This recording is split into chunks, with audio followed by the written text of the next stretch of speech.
అందరికీ నమస్కారం అండి. డియర్ పేరెంట్స్ అండ్ స్టూడెంట్స్, నేను నైటు వీడియో ఒకటి పెట్టలేకపోయాను. నేను ట్రావెల్‌లో ఉండడం వల్ల. దాన్ని దృష్టిలో పెట్టుకునే ఈరోజు ఉదయమే ఈ వీడియో చేస్తున్నాను.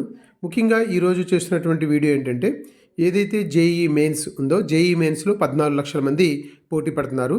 ఈ 14,00,000 మంది నుంచి 2,50,000 మందిని జేఈఈ అడ్వాన్స్‌కి క్వాలిఫై చేస్తారు.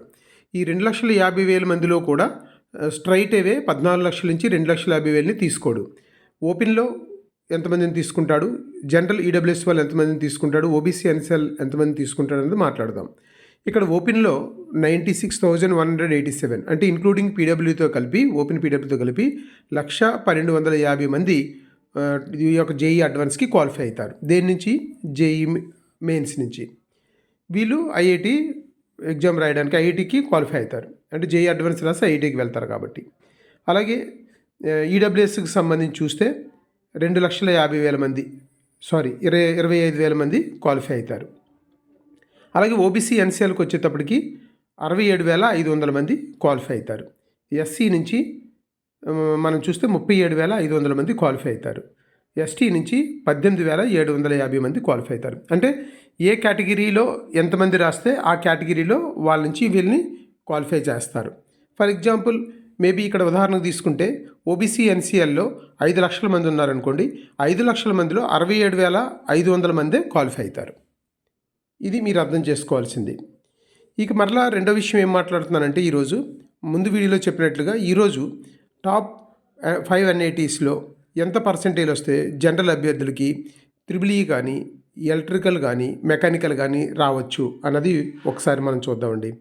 ఒకసారి జనరల్ అభ్యర్థులకి టాప్ 5 ఎన్ఐటీల్లో సీట్ రావాలంటే 99.5 నుంచి 99.45% వస్తే మనకి ఇక్కడ త్రిబుల్ ఈ కానీ, ఎలక్ట్రికల్ కానీ, మెకానికల్ కానీ రావచ్చు అని నా ఎజంప్షను. నేను ముందు వీడియోలో చెప్పింది ఏంటి? Computer science and engineering, ECE and artificial intelligence చెప్పాను. ఈరోజు ఇంకొక 3 బ్రాంచులు ఎంత పర్సెంటేజ్ వస్తే మనకి ఎక్కడెక్కడ సీట్ రావచ్చు అన్నది ఇక్కడ మనం డిస్కస్ చేస్తున్నాం. మొత్తం మీరు ఈ స్లైడ్ని మీరు అర్థం చేసుకుంటే టాప్ 5 ఎన్ఐటీల్లో మనకి త్రిబుల్ ఈ, ఎలక్ట్రికల్, మెకానికల్ రావాలంటే 99.4% వరకు రావాలి. అలాగే టాప్ 10లో అయితే 99.25 దాకా రావాలి. ఇది జనరల్ అభ్యర్థులకు నేను చెప్తుంది. టాప్ 15లో రావాలంటే 99.10 దగ్గర ఉండాలి. టాప్ 20లో రావాలంటే 98.5. లోయర్ ఎన్ఐటీల్లో జనరల్ అభ్యర్థులకి త్రిబుల్ ఈ కానీ, ఎలక్ట్రికల్ కానీ, మెకానికల్ కానీ రావాలంటే 97% అయితే రావాలండి. అప్పుడు మనం సేఫ్గా ఉండొచ్చు. అదే ఓబీసీ ఎన్సీఎల్ వాళ్ళకైతే టాప్ 5 ఎన్ఐటీల్లో త్రిబుల్ ఈ కానీ, ఎలక్ట్రికల్ కానీ, మెకానికల్ కానీ రావాలంటే 99.1% అయితే రావాలి. అదే టాప్ 10 ఎన్ఐటీల్లో రావాలంటే 98.50% అయితే రావాలి. టాప్ 15లో రావాలంటే 98% రావాలి. టాప్ 20 ఎన్ఐటీల్లో రావాలంటే 97.50 లైక్ దట్. లోయర్ ఎన్ఐటీల్లో కానీ ఓబీసీ ఎన్సీఎల్ వాళ్ళకి సీట్ రావాలంటే మాత్రం 96% అయితే మినిమం రావాలి. అప్పుడే మనము అబవ్ బ్రాంచెస్ని ఎక్స్పెక్ట్ చేయొచ్చు. ఇక ఈడబ్ల్యూఎస్ వాళ్ళకి సిమిలర్గానే ఓబీసీ ఎన్సీఎల్ వాళ్ళకి కొంచెం అటు ఇటు ఉంటుంది పర్సంటేజ్. సేమ్ అని నేను ఇక్కడ ఇచ్చాను కానీ బట్ కొంచెం చేంజ్ ఉంటుంది, కానీ దగ్గరగా ఉంటుంది ఓబీసీ ఎన్సీఎల్ వాళ్ళకి, ఈడబ్ల్యూఎస్ వాళ్ళకి కూడా. మరి ఇక్కడ మరొక విషయం మనం చూసుకుంటే ఎస్సీ కేటగిరీలో చూసుకుంటే టాప్ 5 ఎన్ఐటీల్లో ఎస్సీ కేటగిరీ వాళ్ళకి త్రిబుల్ ఈ కానీ, ఎలక్ట్రికల్ కానీ, మెకానికల్ కానీ రావాలంటే 95 నుంచి 93% వరకు వస్తే ఉండొచ్చు, సీట్ రావచ్చు.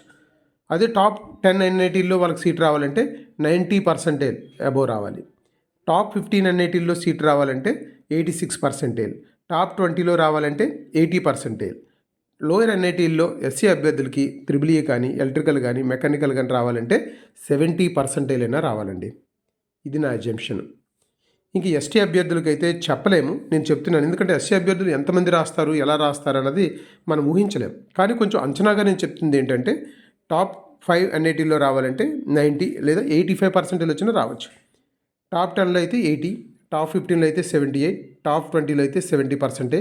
లోయర్ ఎన్ఐటీలో వాళ్ళకి సీట్ రావాలంటే 60% లేదా వచ్చినా సరే ఎస్టీ అభ్యర్థులకి సీట్ రావచ్చు. ఇది మీరు స్క్రీన్షాట్ తీసుకోండి. దీన్ని దృష్టిలో పెట్టుకొని మనము ఏ బ్రాంచ్కి ఏ ఎన్ఐటీల్లో రావచ్చు, ఎంత పర్సెంటేజ్కి, ఇప్పుడు మన స్టూడెంటు ఎంత పర్సెంటేజ్లో ఉన్నాడు అన్నది మీరు ఒకసారి అర్థం చేసుకోవాలని నేను ఈ వీడియో చేస్తున్నాను. మీకు ఈ పర్సెంటేజ్ మార్క్స్ గురించి నేను నెక్స్ట్ వీడియోలో చెప్తాను. ఎంత మార్క్స్కి ఎంత పర్సెంటేజ్ వస్తుందని నేను నెక్స్ట్ వీడియోలో చెప్తాను. కాబట్టి ఈ పర్సెంటేజ్ ఏ బ్రాంచ్లో ఏ కాలేజీలో వస్తుందో చెప్పాను. నేను నెక్స్ట్ వీడియోలో ఎన్ని మార్క్స్కి ఎంత పర్సెంటేజ్ వస్తుంది కూడా మీకు నేను డీటెయిల్డ్గా చెప్తాను. కాబట్టి ఈ రెండు మీరు మ్యాచ్ చేసుకుంటే మీకు అర్థమవుతుంది, మన స్టూడెంట్ ఇన్ని మార్క్స్ వచ్చాయి కాబట్టి ఇంత పర్సెంటేజ్ వస్తుంది, ఇంత పర్సెంటేజ్ వస్తే టాప్ NITలో ఇక్కడ రావచ్చు, ఈ బ్రాంచ్ రావచ్చు అని మీరు అర్థం చేసుకోవడానికి ఈ యొక్క 2 వీడియోలు అయితే మీకు ఉపయోగపడతాయి. కాబట్టి ఈ 2 వీడియోలు కూడా మీరు స్కిప్ చేయకుండా చూడండి. వీడియో నచ్చితే లైక్ చేయండి, షేర్ చేయండి, సబ్స్క్రైబ్ చేయండి. Thank you.